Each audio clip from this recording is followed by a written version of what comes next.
love tea. I love the jive and it loves me. Coffee, tea, and the jive and me. A cup, a cup, a cup, a cup, a cup. I love jive. Welcome, welcome, welcome. Hey, thanks a lot. You have arrived, I should say, to the Humpday Coffee Show every Wednesday right here on queerpublicradio.com and gaytalkradio.org. Yeah, we're kind of like joined at the hip. I got my coffee. I'm kind of still waking up. It definitely looks like winter over here in the Seattle area. Had a storm come in. It got kind of cold and chilly and lots of white stuff on the ground. Yeah, definitely a way to bring in the holidays. Goodness gracious, here we are. I'm in the chat room over on queerpublicradio.com. Feel free to join me in the chat room on queerpublicradio.com. You can also text message me if you so desire. The number is 9097-GAY-GAY. 9097-GAY-GAY for the text messages. You can also use that number for voicemail. Voicemail messages are limited to 3 minutes. If you want to talk to me live on the air, dial 301-TALK-GAY. 301-TALK-GAY. That's the live line. Yeah, you can call me when the show's not on, too, if you want to talk. I can record it. Yep, no problem. We can air it anytime. So feel free if you so desire. Yeah, we're going to get on with the Humpday Coffee Show. We got lots of good stuff to share with you. Let's just listen up to the end of the song. I sip on my coffee a little bit. Waiter, waiter, percolator, I love coffee, I love tea, I love bubble loves me, coffee and tea, and the jive I need, yeah, a cup, a cup, a cup, a cup, oh. Here we are. It just happens to be November 24th, Hump Day, Wednesday, the day before Thanksgiving, of course. What else?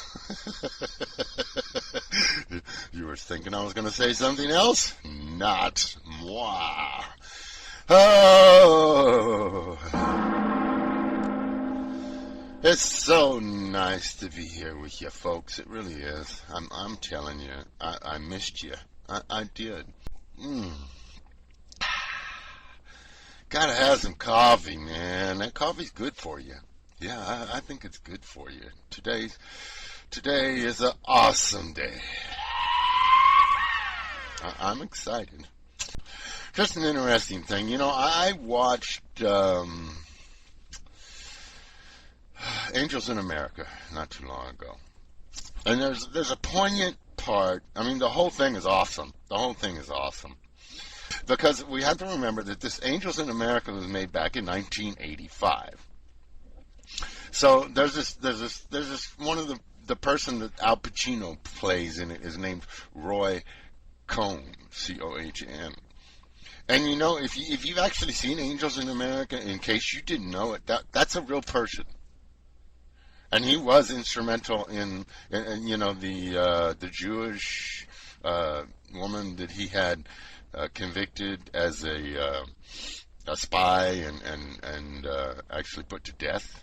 Oh, I can't remember her name right now. Anyway, that was also that's true. Those parts of that story is true. It's not fiction. Yeah, you can do a search on the internet on Roy Cohn, Roy R-O-Y Cohn C-O-H-N, and you'll see. He really was a lawyer. He really was a shyster. He really was a closet case. He really was gay. You know, he really, yeah. All those things from Angels in America were kind of on that, as far as him, were true. But there's one part that he says, and I think it when I heard it, you know, it's kind of abrasive, the comment itself, but I think it's also a sideways pat on the back for us in the future, hearing a voice from the past make this claim. Well, you just need to hear it, so let me play it. And You know, your problem, Henry, is that you are hung up on words, on labels, that you believe they mean what they seem to mean. AIDS, homosexual, gay, lesbian, you think these are names that tell you who someone sleeps with? They don't tell you that. No? No. Like all labels, they tell you one thing only. Where does an individual so identified fit in the food chain? In the pecking order. Not ideology or sexual taste, but something much simpler. Clout. Who will pick up the phone when I call? Who owes me favors? This is what a label refers to. Now, to someone who does not understand this, homosexual is what I am because I have sex with men. But really, this is wrong. Homosexuals are not men who sleep with other men. Homosexuals are men who, in 15 years of trying, cannot pass a pissant anti-discrimination bill through city council. Homosexuals are men who know nobody and who nobody knows, who have zero clout. Well, homosexuals do not fit that definition any longer. And I think that we as a community deserve a pat on the back.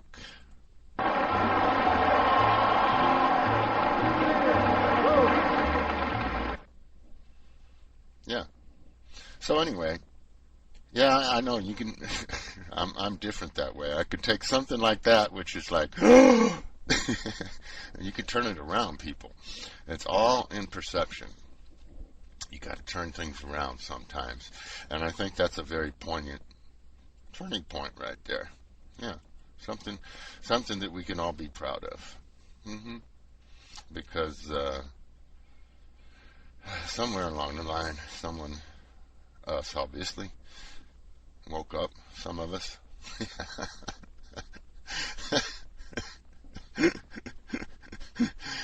So what's the first one on the list here on GayBlogHeadlines.com in our hand-picked articles? Jim Carrey confronting David Letterman. You know, we have talked so much about the movie.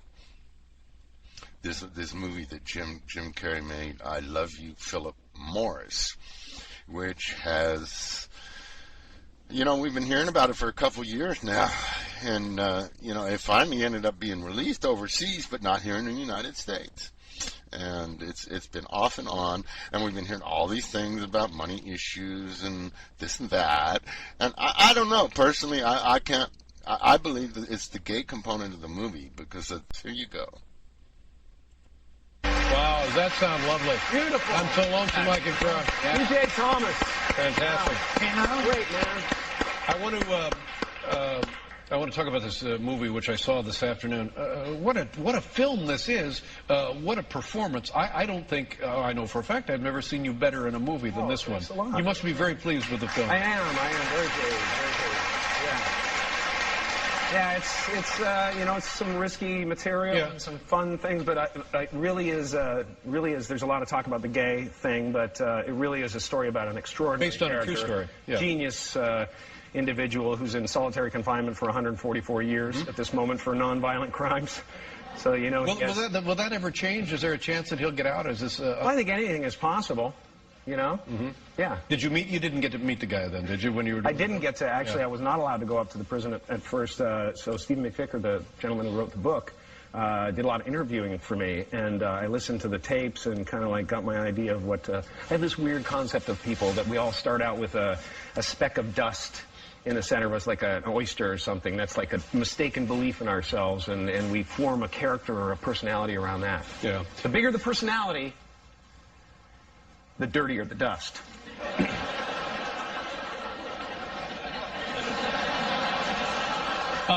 But I mean, like anybody seeking national fame of any kind. Right.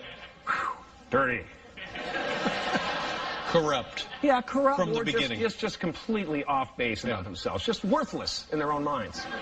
Now, but I don't even know where to begin with this, because the acting, you so commit to this that it's, again, the mark of good acting. You forget that you're watching a famous actor. Yeah, we went kind of crazy when we first got the roles, and Ewan and I hit the gay clubs in Miami. All right. And that was an interesting little trip. Ringing the dinner bell, baby.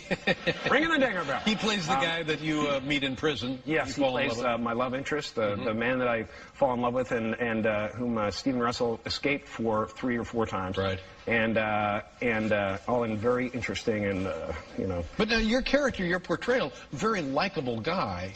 I couldn't figure out how to feel about him when I read the script. I was like, from one page I hated him, one page I loved him. But the one thing that you always have to give to him is that he's completely tenacious. He's inexhaustible when it comes to love. Yeah. You know, he needs that. And that's where all the extraordinary behavior. Do you know from people who actually met the guy that he was likable, like yourself? Was that portrayal? Well, you can hear it. I mean, you can hear it in the tapes. You can kind of check his demeanor. He's never unhappy no matter what. Yeah. I mean, he's in solitary confinement 23 hours a day, and you can't get him to say, you know, that this is a negative thing. Wow. Well, I mean, you can't get him to go to that place of darkness and self-loathing. Yeah. You know, it's amazing. And I want the government to hire him to do something. Some of the dirty work. And in terms of when gay people, the gay community sees this film, they must. How do they feel about it?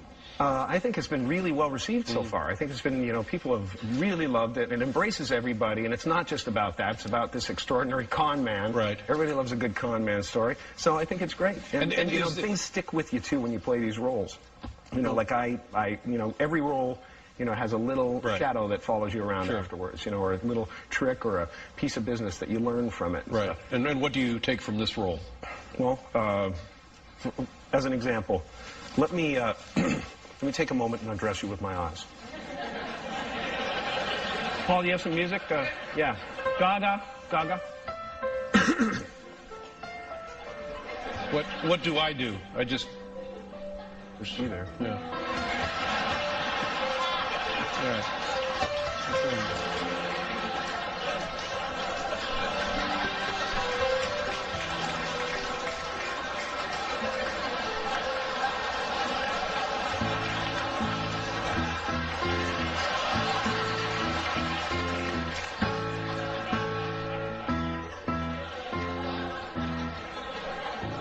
Is that a mole or a freckle? I don't know.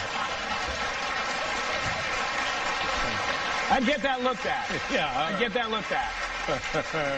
That was more than a little creepy. Yeah.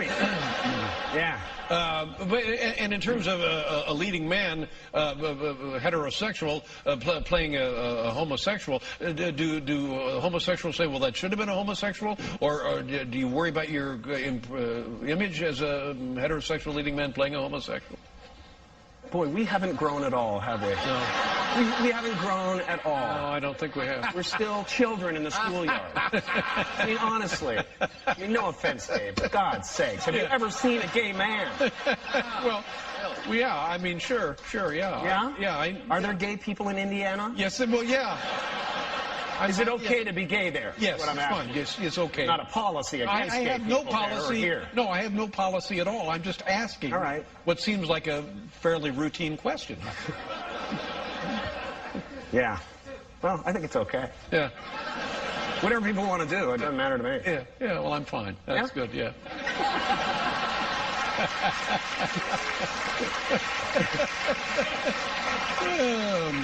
I don't think they knew what they were getting into. Yeah, no. Well, that would make 4 of us. Yeah. Now, let's show them a clip. This is a fine film, and it's opened in other parts of the world, right? Yes, it is. It's already in Europe and Japan. You know, that's the weirdest thing about this release. It's like all of Europe has seen this. They're all, you know, crazy about it. Yeah, and it's getting very well received. Yeah. You do a tremendous job. What are we going to see in the scene here, Jim? Do you know? Oh, what's in the scene? Well, yeah, what are you going to see? I don't know. I don't know.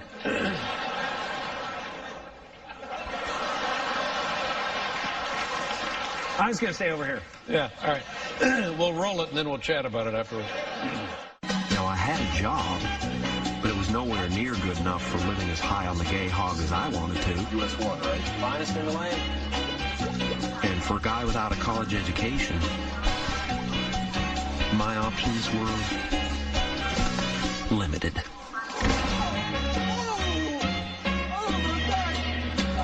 Oh, I can't believe I slipped on cooking oil. So I had no choice.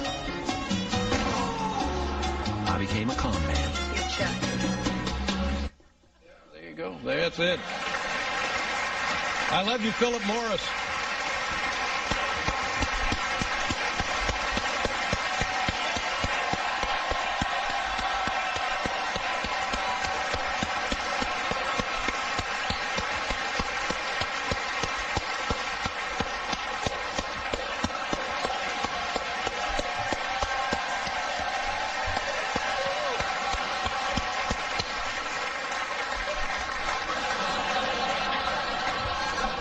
Have you had your thyroid checked? Yeah. I'm very excited. I'm so sorry. I wanted to look like a movie star out here. Yeah, you are. I've blown it again. Well, I want to say one more thing. You are a movie star and a fine actor, and this, I think, is the best work of your career. I want to be a singer, though. Singer? Yeah, well, that's interesting. Everybody wants to be something else. Yeah. And you had planned to sing a little something for us tonight. Well, you know, tonight's a bad night because B.J. Thomas is here. Sucked up all the time. Yeah, no, he didn't suck up all the time. It's just that he set the bar sort of high. Oh, of course. Suck up all the time. No, that's not the problem. It's so inappropriate. Yeah, no. You said it. When it came out of my mouth, I wanted to grab it. Yeah, but it was out and it was gone. So I have to ask you again, even with B.J. Thomas here tonight, do you feel like singing? Yeah, I'd love to sing. All right. Maybe just a little something. All right, good luck. If I don't see you later, thank you very much. It's Jim Carrey over there, ladies and gentlemen. Yeah, well, thank you, Jim. Yeah, I mean, what are you going to... I've been trying to learn how to sing because everybody seems to be singing. There's so much singing going on in the movies and stuff like that. And you got to be ready because it's a sensation. You got to be ready. You got to be ready. I say. So, but I want songs that are hard. A song that is hard that will challenge me, okay? So once I learn it and once I sing it and I get it down, then I can call myself a singer. Do you know anything like that?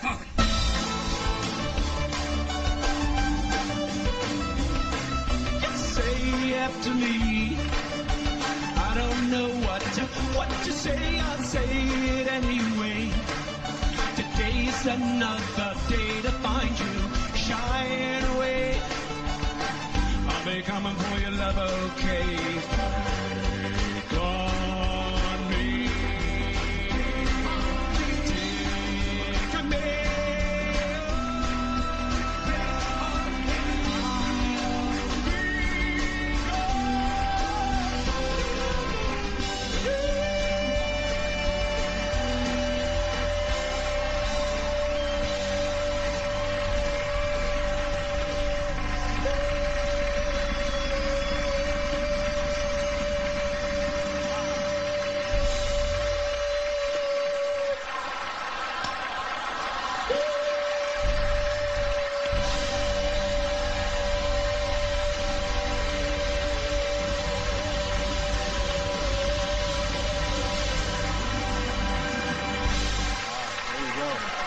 Fantastic.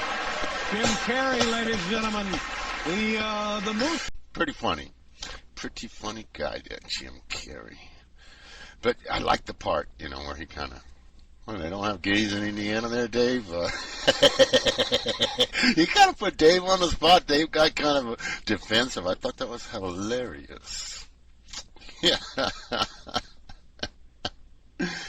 You know, we're already hearing stuff about the 2012 presidential ad, but in a twist of events, you know, Iowa is where it all starts there, you know.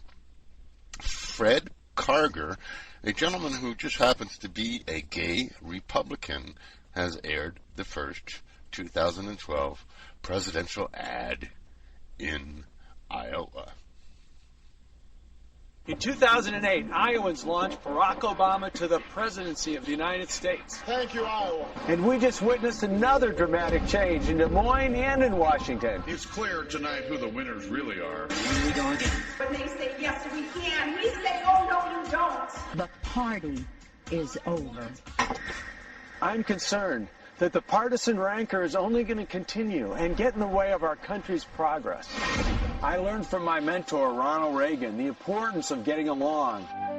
And I've spent a lifetime working with and supporting Republicans and Democrats. A value that has only been reinforced in my fight for civil rights. I pledge allegiance to the flag of the United States of America. I'm Fred Karger. I'm an independent Republican. I'm Fred Karger, and I'm in Iowa because I'm seriously considering running for president in 2012. Fred Karger. Welcome to Iowa. Thank you very much. Very nice to meet you. But before I run for president, I need your help. Hi, Fred. How are you doing? Nice to see you. I was glad to drop by. I'm testing the waters in Iowa to see if I can raise some funds from my friends. Fred Karger, independent Republican. Oh, good, so much. That will help determine the next step. Please go to fredkarger.com. Check out the website. It's nice meeting you. Hey, nice meeting you. Sign up and make a contribution today. Thanks, Iowa. I don't know about your ears, but that just sounds so strange to my ears hearing a gay man evoke the name Ronald Reagan. I'm sorry I couldn't help but say that. I just don't know about that. Yeah. Well, I just thought I'd share it with you. Interesting. Man, this cold weather's got me sniffling. Oh, goodness gracious. You know, I'm a little upset about this one, this next article here, because, you know, all this stuff we have going on with all the bullying and the bully sides and et cetera. And up in Illinois, in fact, in St. Charles, Illinois, there was a school there that was having a Ally Week event. I believe it was last week. I might have the date wrong. Anyway, it appears that 3 students came to school that day wearing black T-shirts that on the front had a little emblem that said Straight Pride. Of course, they're doing this during a Ally Week for, you know, gay event kind of thing. Anyway, but that's not the big deal. When I saw it, that's all I saw was the front of the T-shirt. And I was thinking, well, why is that offensive? And then I read that on the back of the T-shirt, it has a Bible verse, the famous Leviticus 20:13, if man lay with a man as those who lay with a woman, both of them are committed an abomination and shall surely be put to death. So they ended up in the building administrator's office. The student, the dean's office, to talk to them, discuss the matter with them, and then sent them back to class. Didn't say anything about asking them to change shirts, or it just basically let them get away with it and told them not to do it again. So, yeah, if you happen to be in the St. Charles, Illinois area, there's a Facebook site launched for this, and on December 13th, they're planning on attending a school board meeting to protest this decision. So, December 13th, St. Charles, Illinois, going to be a group of people attending the school board meeting, and they have launched a Facebook site for it. Let me see if I can get you the title of that. Yeah, it wants me to log in. I ain't going to do it. You know, that's people, when you set up a Facebook site that you got to log into, that you're trying to advertise something about, that really kind of defeats the purpose. Not everybody in the world is on Facebook. Anyway, such is life. You can check out the article from gayblogheadlines.com, the hand-picked articles. In the previous week, Peter LaBarbera, you know, craziness, Mr. Craziness. I love the title of this. Normally, I do not approve of name calling, but in this particular case, you know, I gotta admit, it doesn't bother me too much. So when I saw the title, Homophobic Moron Peter LaBarbera Speaks Out on TSA's Same Gender Pat Downs. Yes, this gentleman, he is head of the group Americans for Truth About Homosexuality. He's actually, and that group is actually listed as a hate group by the Southern Poverty Law Center, SPLC, who recently released a new report, which we'll talk about a little bit here in a minute. But this gentleman, Peter LaBarbera, Mr. Americans for Truth Homosexuality, is upset about the fact that he might have a homosexual TSA agent give him his pat down. Yes. Or that a lesbian one might pat down a woman. Yeah. Because, you know, the Homeland Secretary made a big point of going out of her way to stress that there won't be any mixed gender pat downs. They'll all be same gender pat downs. Of course, this gentleman has to, but what about the homosexual ones? So this guy's like, whether, you know, I think he sees the homosexual behind every door. You know, he's one of those. Yeah. I think thou dost protest too loudly. Yeah, one of those. Hey, you know, this, more about the story here. This is kind of an update story about in Texas, you know, where we had the two high schoolers, teenagers, blah, blah, blah, that one of them killed the other one, and he claiming because of sexual advances, and then he partially burned the body. Yeah, a little more to the story. Evidently, he agreed to help the police go out and look for the body in a field.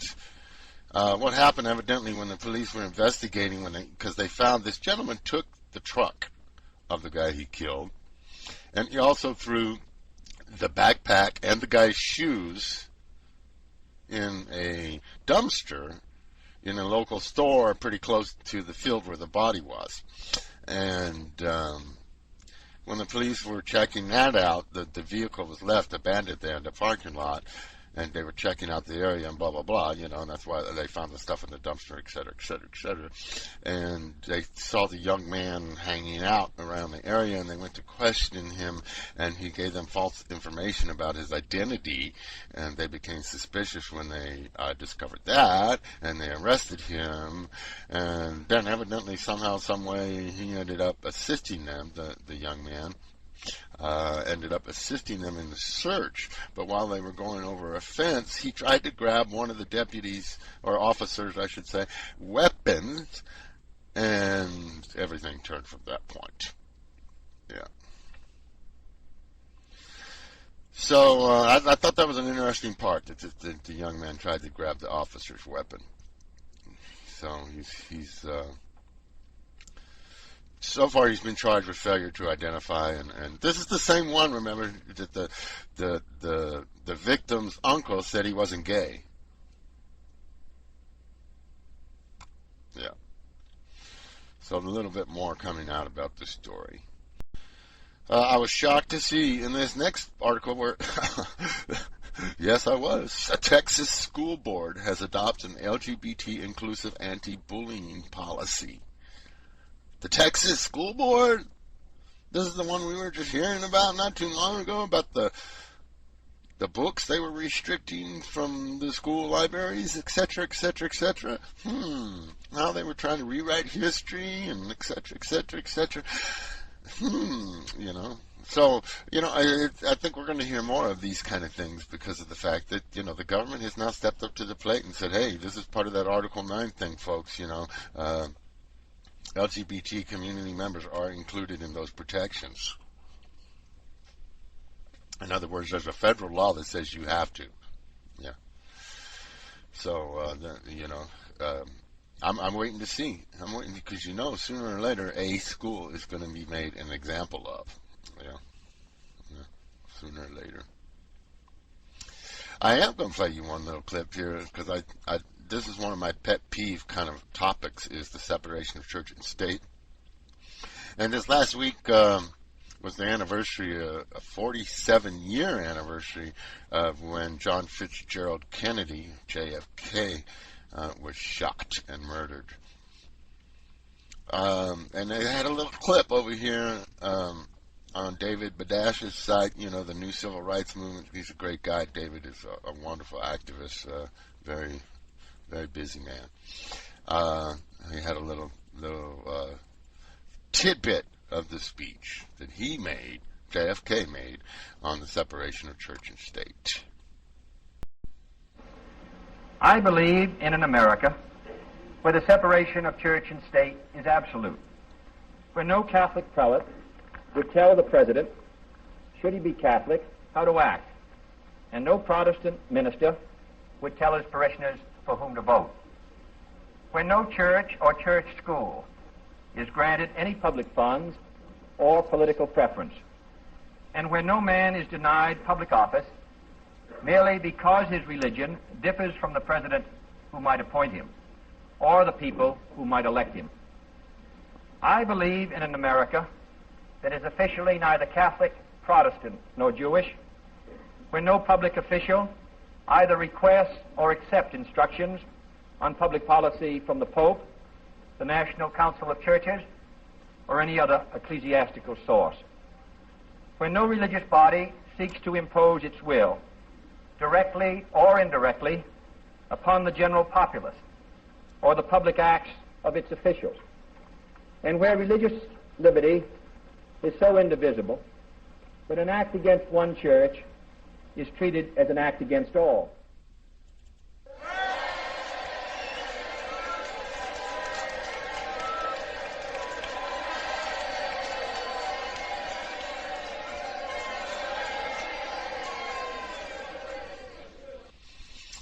Awesome words. Awesome words. Out of New Jersey this last week, that's two.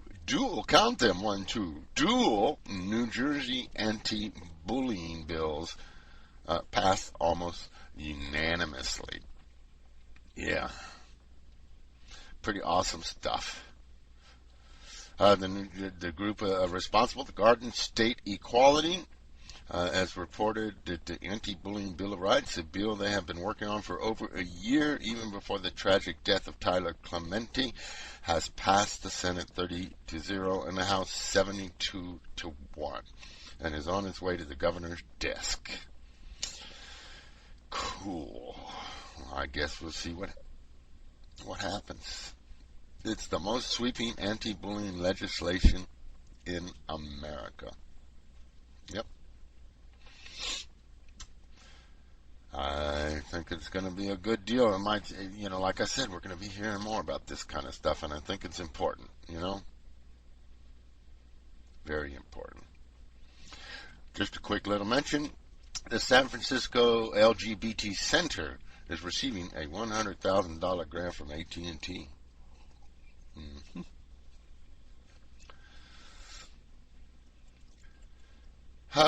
Some interesting twists of terms, of facts, etc., etc.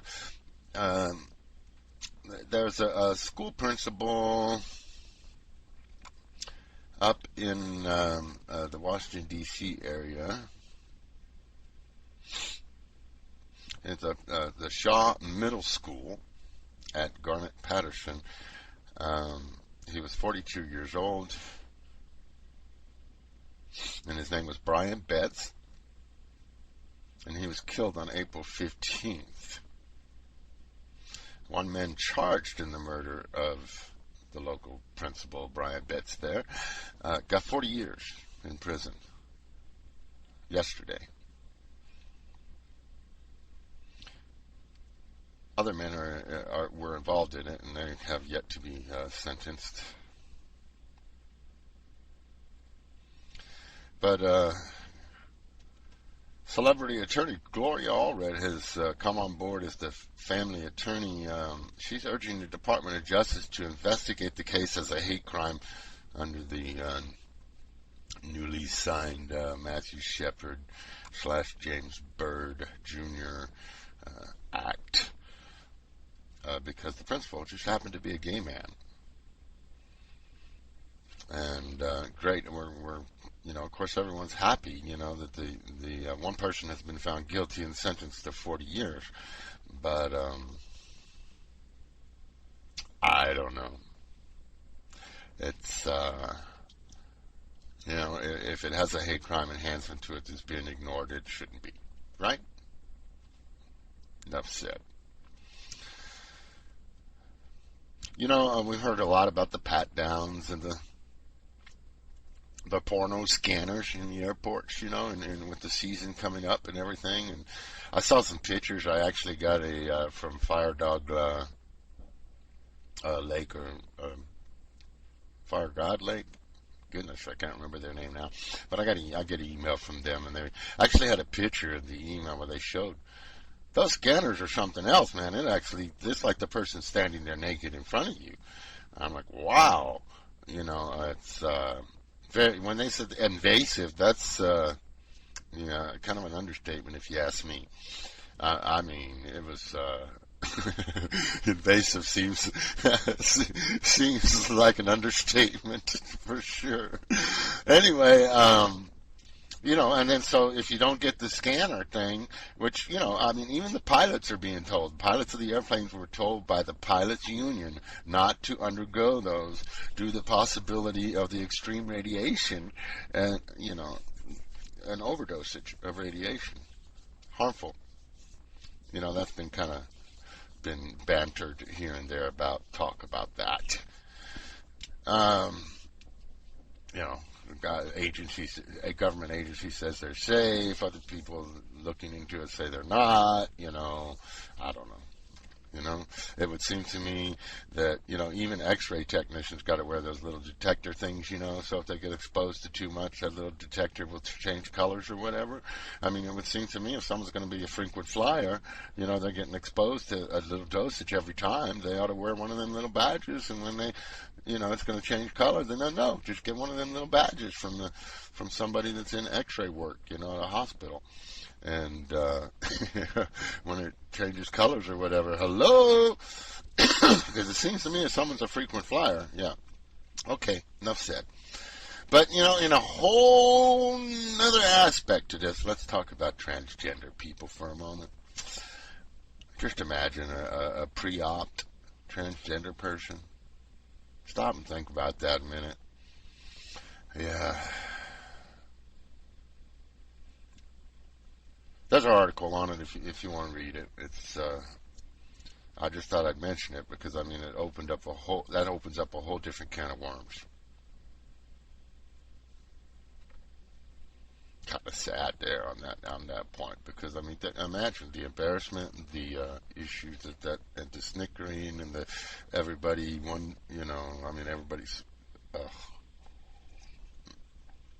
I don't know. It would seem like it would be a humiliating thing to go through.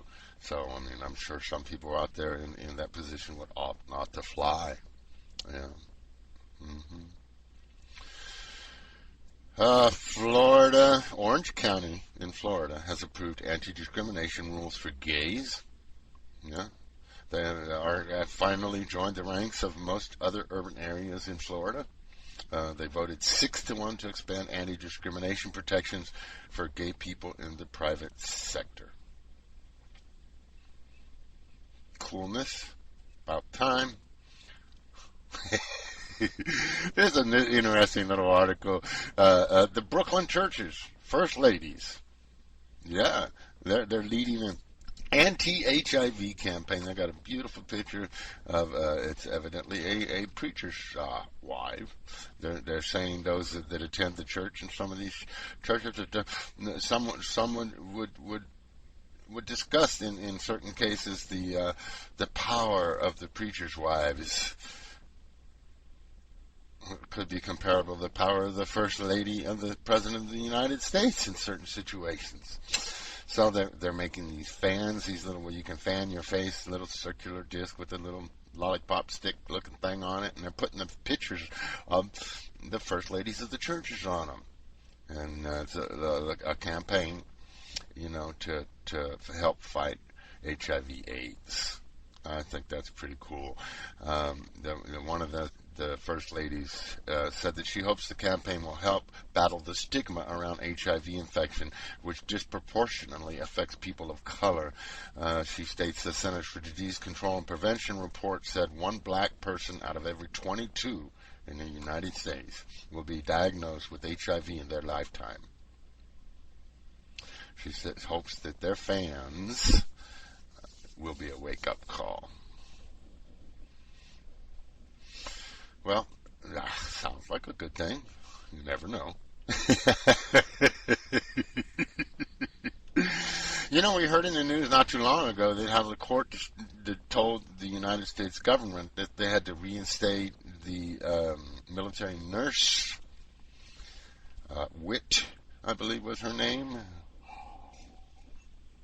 Major Witt. And she had 19 years. You know, in 19 years, that means she was like 2 years, I believe, shy of retirement. So she has spent 19 years of her life, you know, and getting ready to retire, and they toss her.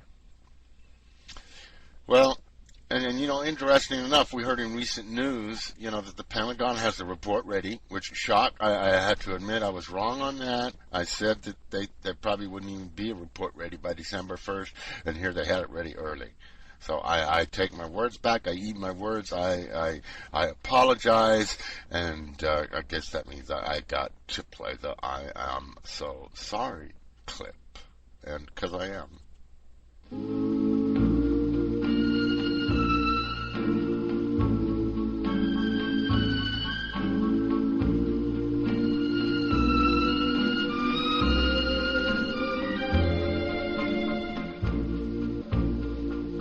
I'm sorry, so sorry. Please accept my apology. I was too blind to see. Sorry.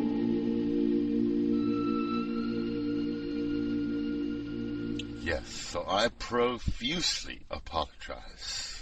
But after all, I'm human. I make mistakes. So anyway, and then, so after all that, right, we hear that they're not enforcing. They said since this whole quandary over don't ask, don't tell has been going on, that they haven't enforced, that there has not been one single don't ask, don't tell discharge. They were proudly announcing that in recent news, our government. Now, it comes to us in the news yesterday that the United States Department of Justice has announced that they will seek an appeal to this decision to reinstate Major Margaret Witt. They're going to appeal it. Now,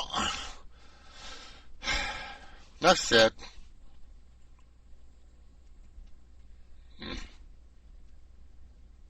Up in Canada, Prince Edward Island, you know, I was kind of surprised not too long ago. We were hearing how it was such a loving, how they loved gays up there in Prince Edward Island. I saw their community outreach visitors convention, whatever you want to call them, trying to get people to come visit Prince Edward Islands. And now a suspected gay hate crime has prompted a meeting in the community.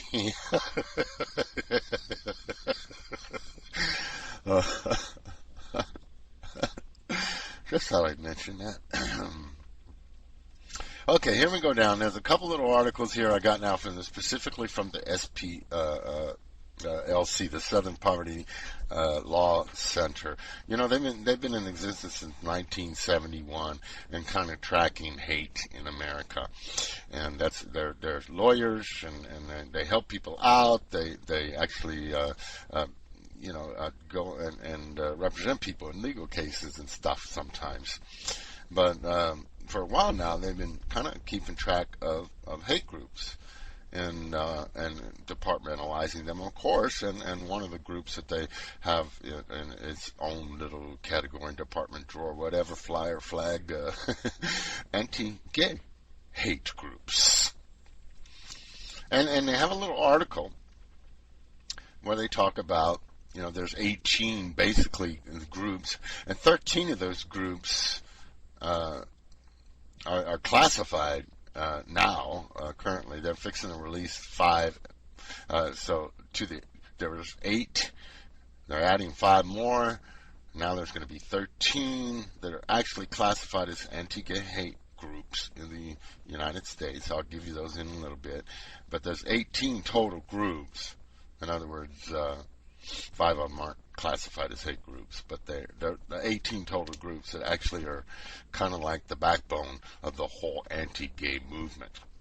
But there's another article that I want to touch on first here. It's the one about the anti-gay hate crimes doing the math, which has some staggering statistics. And I'm not going to mention all of them because it's like a whole lot of numbers, and it's probably just going to like phew right over your head because you've got to read it. But some of the stuff which is staggering and kind of stands out, that they said that they totaled the crimes for 14 years in each of their categories and calculated percentages. They says number one, out of those 14 years, there was 88,463 hate crimes. And out of those 88,463, 15,351 were anti-homosexual hate crime. 17.4%. Other groups that they had figures for included blacks, Muslims, Latinos, and whites.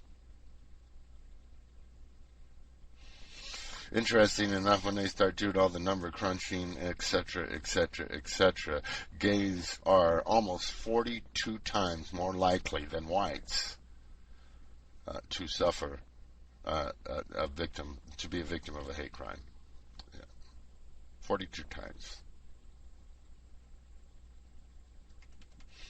Almost 14 times for Latinos. Almost 5 times more than Muslims. 3 times more than blacks, 9 times more than Jews.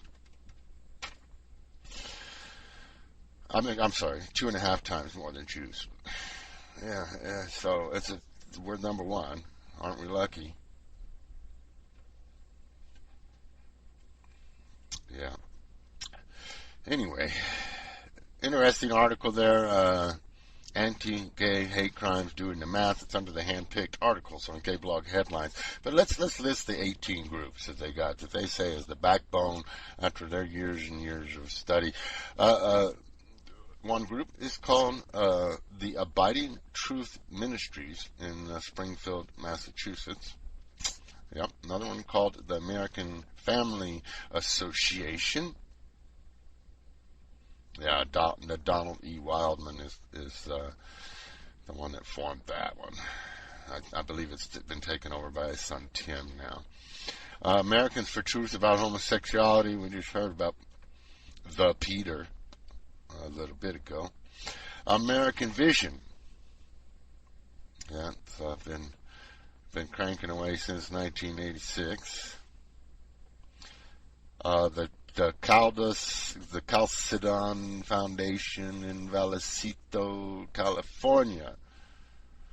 Yeah. That's the name there comes from a 451 AD council that proclaimed the state's subservience to God. You know, that the state falls under God's law. Let's see, Christian Anti-Defamation Commission in Vista, California. Concerned Women for America in Washington, D.C. Coral Ridge Ministries in Fort Lauderdale, Florida.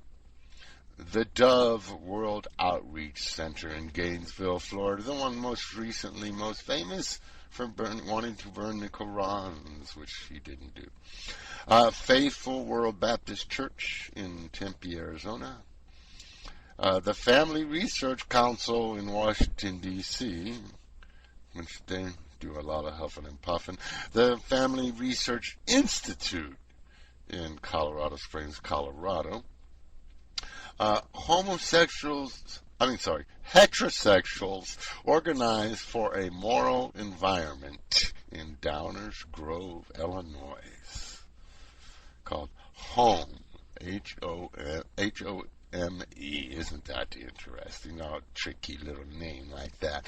The Illinois Family Institute in Carroll Stream, Illinois.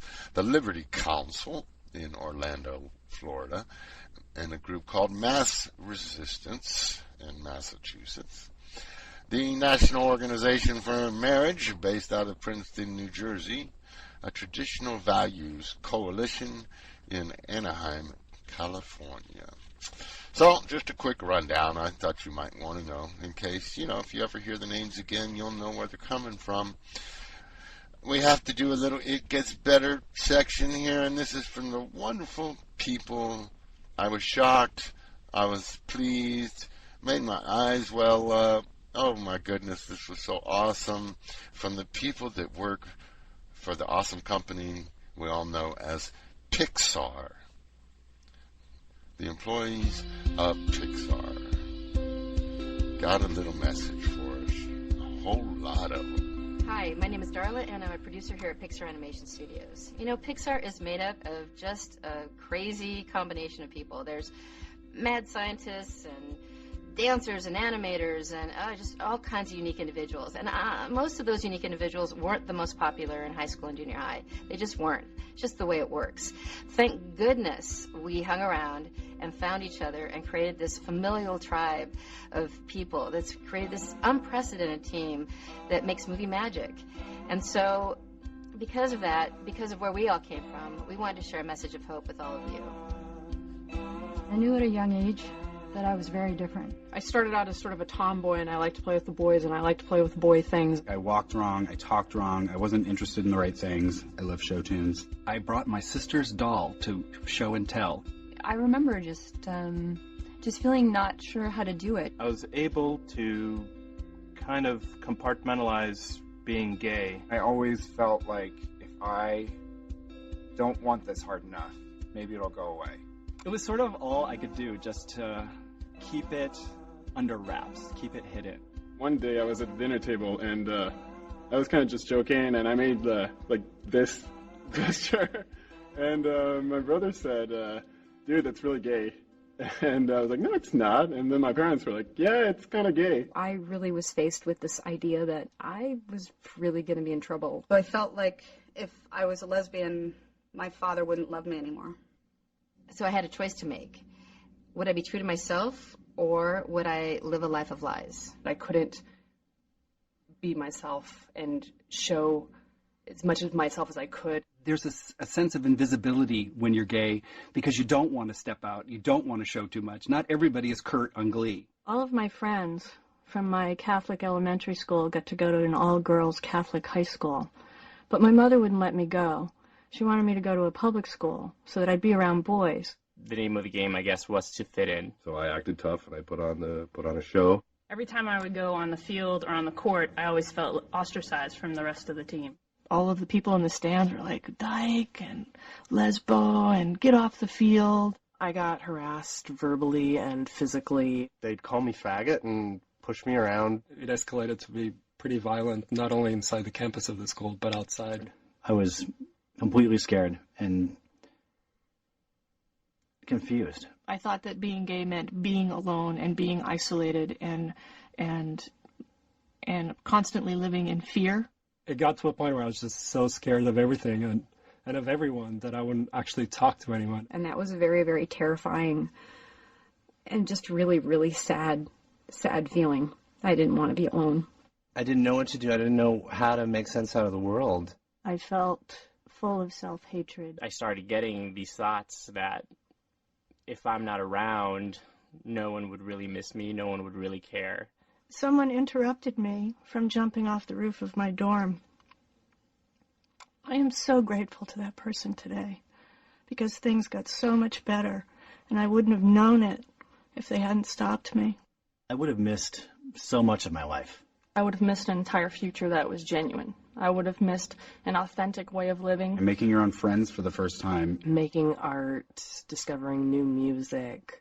Going to birthday parties with my daughter's friends. A dance group, which was super cool. I got to travel with them. Walking into a gay bar and feeling like you really belonged. I would have missed great friends, great relationships. The most amazing experiences that you can have with a friend. I would have missed meeting Colin, my amazing cube mate.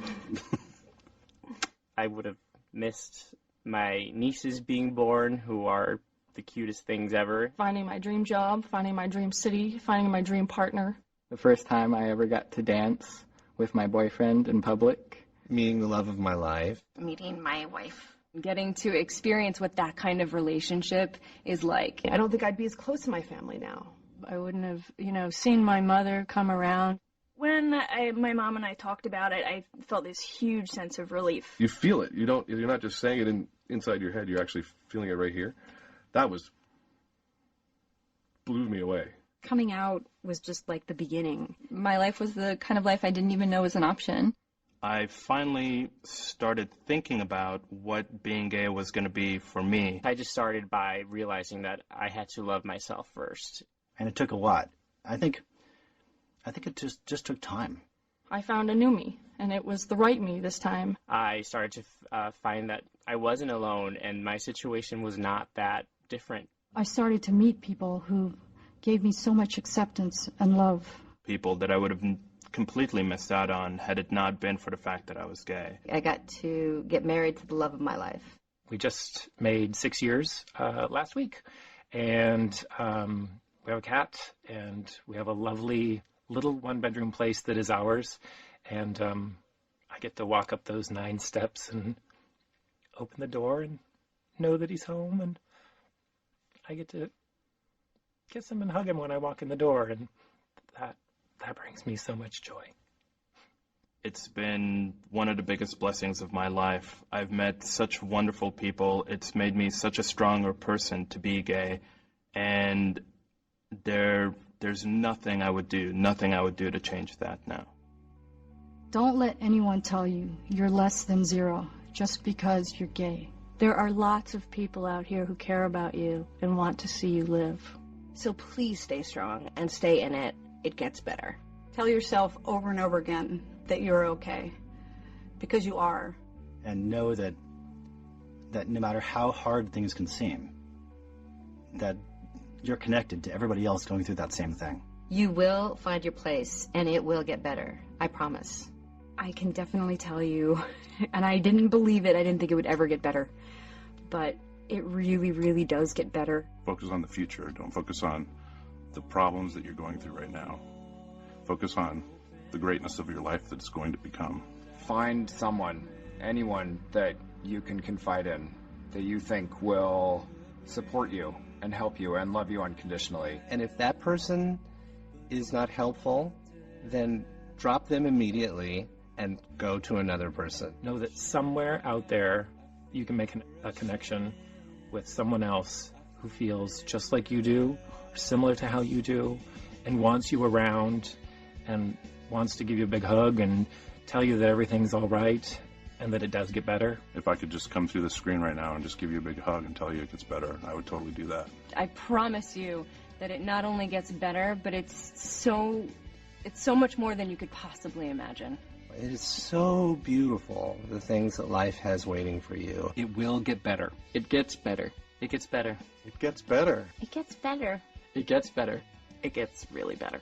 Everything gets better. It gets better. It gets great.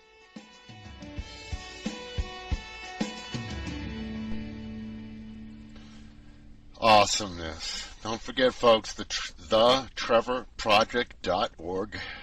Thetrevorproject.org on the internet, or 866-4, the number 4, and then the letter U, Trevor is their phone number. Yeah, 866-4-U-Trevor, or 866-488-7386. Yep, that's the 24/7 hotline there at the Trevor Project. Oh my goodness, that It Gets Better project is awesome. Thanks, Dan Savage, for starting that. Yeah, good thing. Good thing. How about those folks from Pixar, huh? Wow. Hello, darling. Nice to see you. Yeah, man, I tell you, they were awesome. Did I play the wrong clip there or what?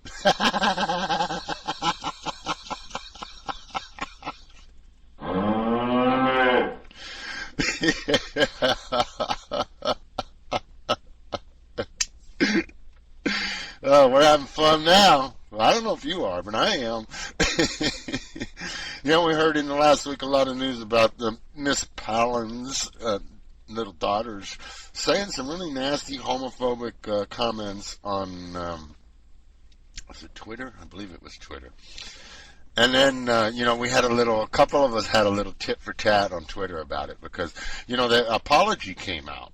An apology came out afterwards, a couple days later, but it was Bristol. Bristol was apologizing for both of them. So we had this little tit for tat going on Twitter going, I bet it was the rock, paper, scissors contest, Okay, I won. You got to apologize for us.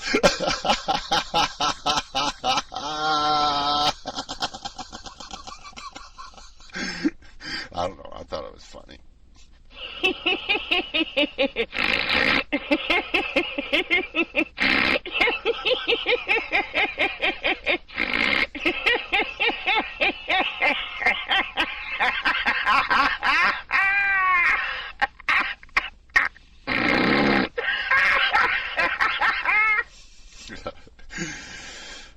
I'm sorry, I couldn't resist. Anyway, that's about all I got to say about the Palin family. 3 big developments in AIDS came out in the previous week. Yeah, 3 really huge developments. One, they're discovering that this medication has actually been on the market for a couple years. What is it called? Truvada?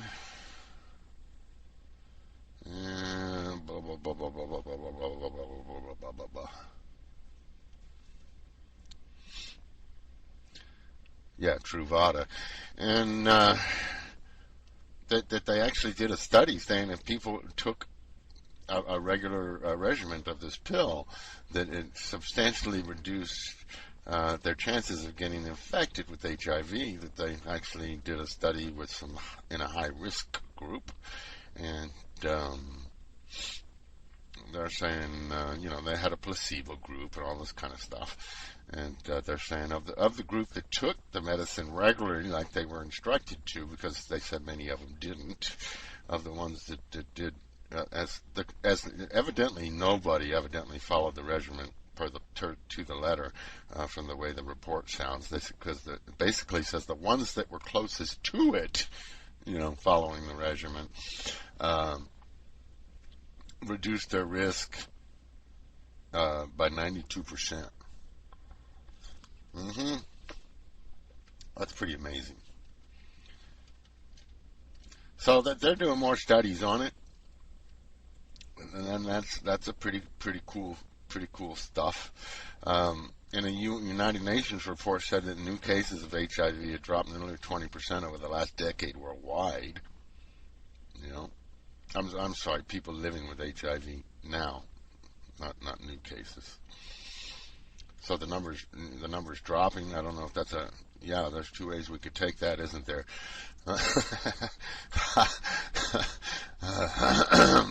Yeah, I know. I laugh at the weirdest times, don't I? That wasn't funny. Like I said, gay and bisexual men still nearly half of the more than 1 million Americans living with HIV. Worldwide, more than 7,000 new infections occur each day. That's a lot of infections. 7,000 worldwide each day. New infections.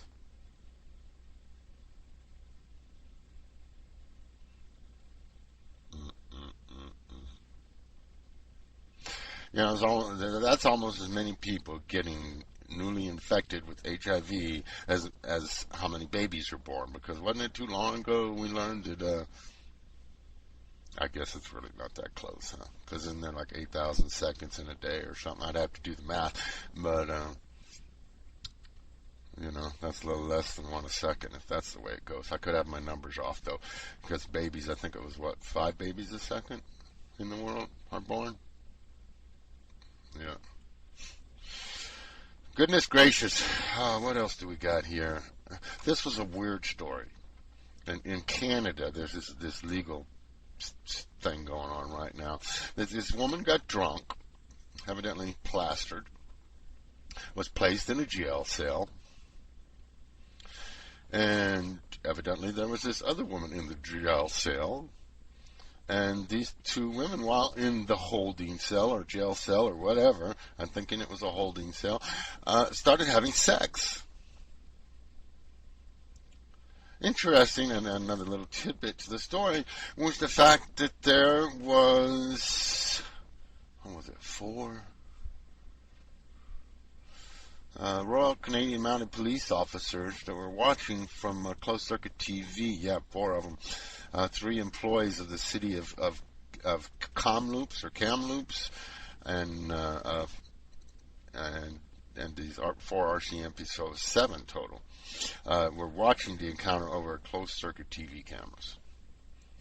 Well, now it turns out that one of the women may have been HIV positive, and now the second woman is filing a lawsuit seeking damages because of the people at the jailhouse didn't protect her.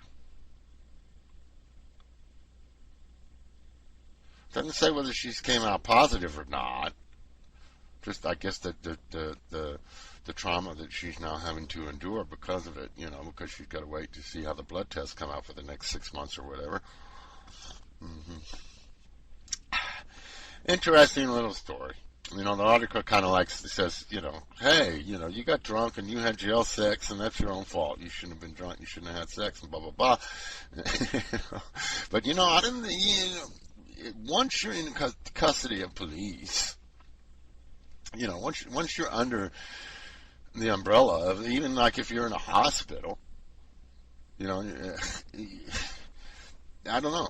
You know, the people have taken away your free will. It's not like you can just walk out. You know, you got to be signed out. If you're in jail, you definitely can't walk out because you're locked in, and so then that makes someone else responsible for you because they have now taken your freedom away from you. So, and they have locked you up. Well, I mean, you know, so if they don't feed you, is that your own fault too? So to me, it's like they are very responsible, and I hope that comes forward in the legal case myself. Yeah. Hope everyone has a great Thanksgiving. Don't eat too much turkey. Remember, folks, we are one human family on the face of this globe. All we can do is try to love one another and to make it a better place for everyone. I wish you all the best to you and yours. Try to love your fellow human family members. Bye-bye for now.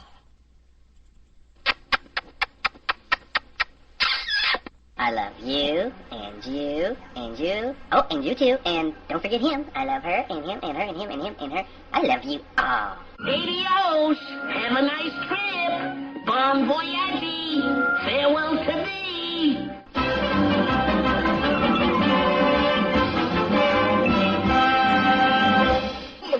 That's all, folks. We'll leave the light on for you.